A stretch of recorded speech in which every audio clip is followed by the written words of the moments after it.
as an African American nation. You see, and you can deal with the African continent as an African American nation. With your accumulated wealth and power and economic organization, you can now begin to have a major impact on U.S. foreign policy and transform that policy in a way that it stimulates the economic development of African nations. You can make African nations now receive favored nation treatment. You see, lower tariffs against African manufactured product. Create a market for the sale of African manufactured product within this country, you see. See, people will tell you that it's because the Japanese were so industrious, or because they had such great family values, or because they were Confucians, and all of this is the reason why now they're an economic power in the world. Well, if that's the case, why weren't they an economic power 2,000 years ago? It takes more than that. Why did they only become an economic power basically after World War II?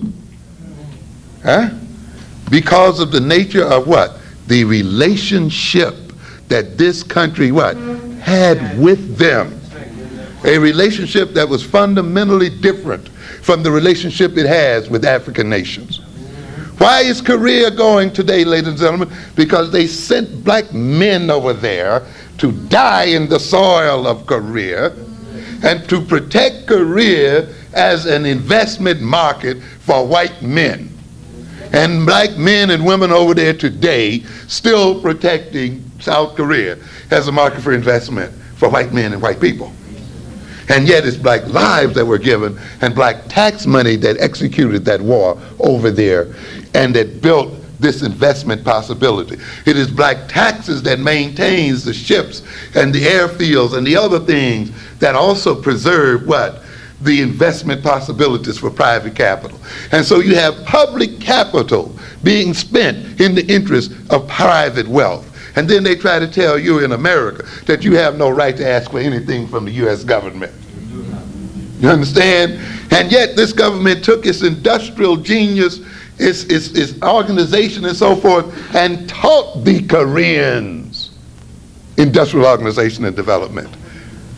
Japan's highest economic award, an industrial award, is named after an American, the Walter Deming Prize, a very prestigious prize. Why? Because it was Walter Deming who basically taught the Japanese industrial organization and production. Do you understand what I'm saying? In other words, it was the relationship of the United States government and the type of relationship that this government had with Japan, opening its markets, lending its money, rebuilding its infrastructure, protecting it against the incursion of Russians and other people, providing a nuclear umbrella and all of this for the Japanese. And then they're going to tell you that they're ahead because they have family values. You're out of your mind. And then they're going to make, and by implication, try to tell you that the Africans don't, that the Africans are lazy, that the Africans are miseducated, that the Africans are this and the Africans are that. Come on, don't believe that mess.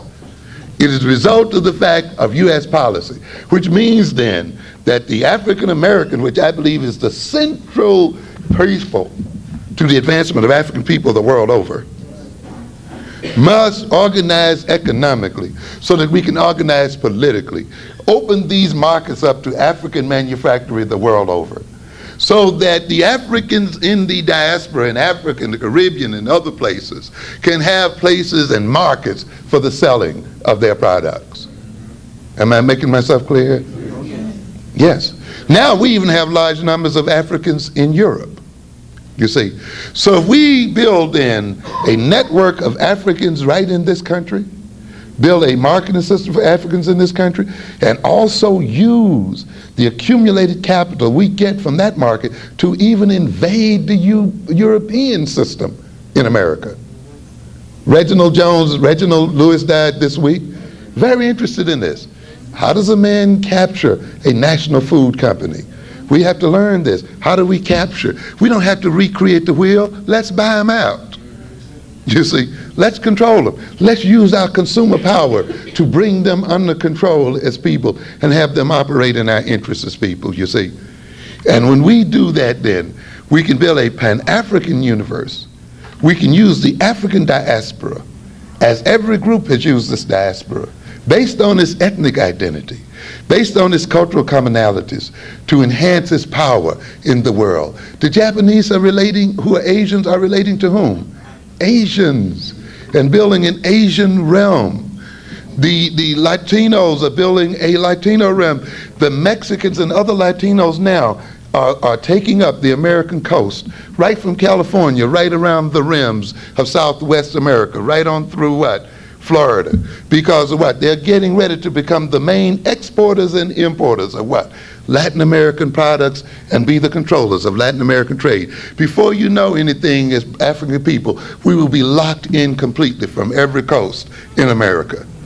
You see? And we had better move in Alabama, in the coast of Mississippi, in Georgia, and Florida, South Carolina, North Carolina, and keep some of that stuff so that we can engage in Atlantic trade with our people, so that we can be in control of African products that move out of here and African products that move in here. If not, we shall be doomed to destruction by this system. Crisis is opportunity. Racial identity, cultural identity is the means by which African people will reclaim their own. Thank you very much. Thank you, thank you.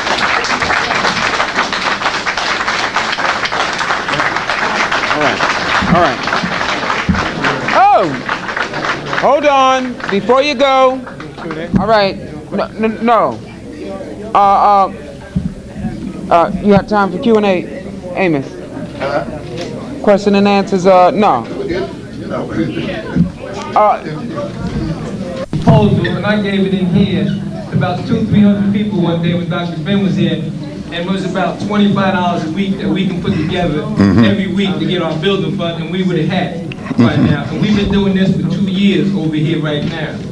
And that same proposal I brought to my job, and the unconscious people got 14 people together to go through when they get in their buildings. I couldn't get none from here. And I got 2 people from my job who know nothing about history to get involved with it. And I felt very bad that I couldn't get nobody from here to do that. And I found that basically through this is that basically we have CNBC people, conscious but not committed. Yeah, okay. Instead of C and C people. They come to conscious and committed to what you were saying.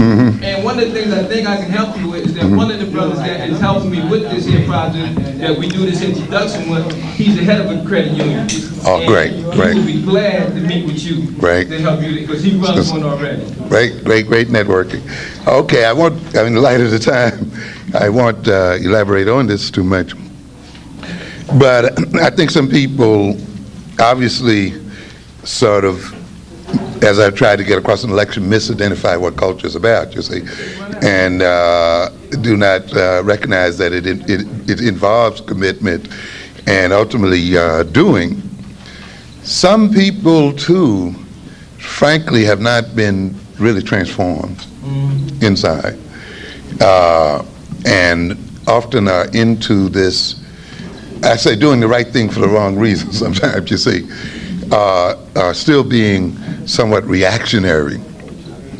Others who come through this so perfectionistic are still so filled with hostility and anger until any little, what they perceive as deviation or lack of purity is an excuse for them to scatter the whole thing and to take away the whole thing, or to blame the others for not being conscious enough or African-centered enough, and therefore they can't operate with these unconscious people.